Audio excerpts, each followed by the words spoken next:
Negara ini harus mampu untuk memfasilitasi anak-anak bangsa dan membuka ruang-ruang perjumpaan, membuat satu kegiatan yang melibatkan tokoh-tokoh agama, melibatkan umat beragama supaya mereka ini bisa saling melakukan dialog.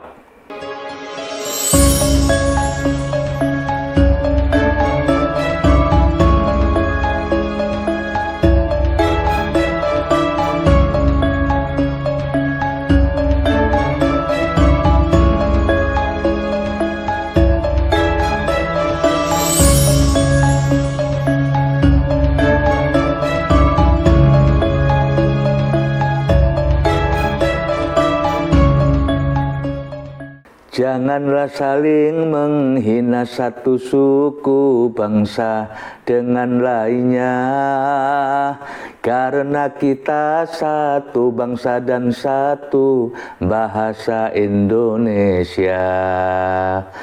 Bhinneka Tunggal Ika lambang negara kita Indonesia. Walaupun bermacam-macam aliran, tetapi satu tujuan. Sahabat Teras Kebinekaan dimanapun Anda berada,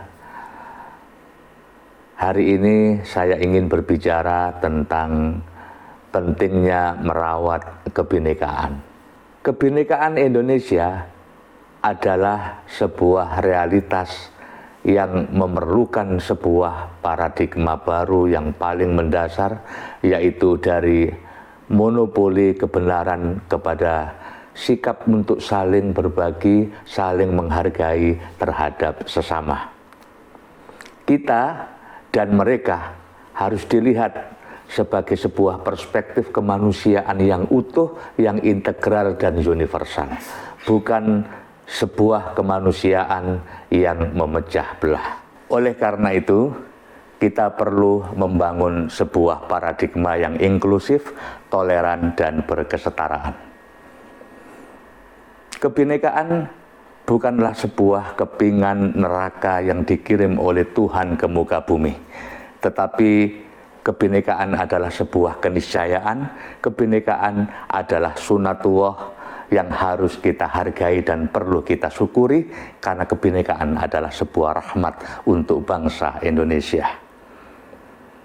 Dan kita lihat para pendiri bangsa, mereka menyadari bahwa bangsa Indonesia ini terdiri dari berbagai ragam etnis, suku, bangsa, dan bahasa.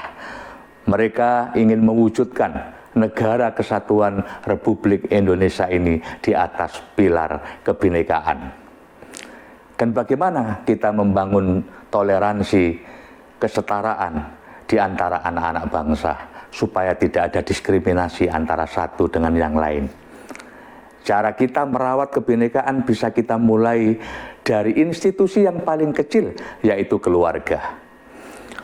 Orang tua di rumah harus memberikan pemahaman, mendidik anak-anak di rumah untuk menghargai dan menghormati orang-orang yang berbeda, memberikan penghargaan kepada sesama mereka, menghormati keyakinan mereka dengan segala latar belakang etnis, suku, dan bahasanya.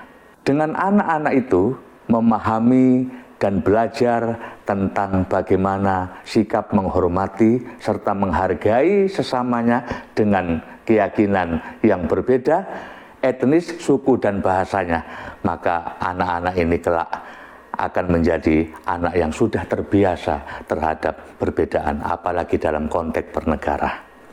Nah, di sisi lain, negara ini harus mampu untuk memfasilitasi anak-anak bangsa dan membuka ruang-ruang perjumpaan, membuat satu kegiatan yang melibatkan tokoh-tokoh agama, melibatkan umat beragama supaya mereka ini bisa saling melakukan dialog.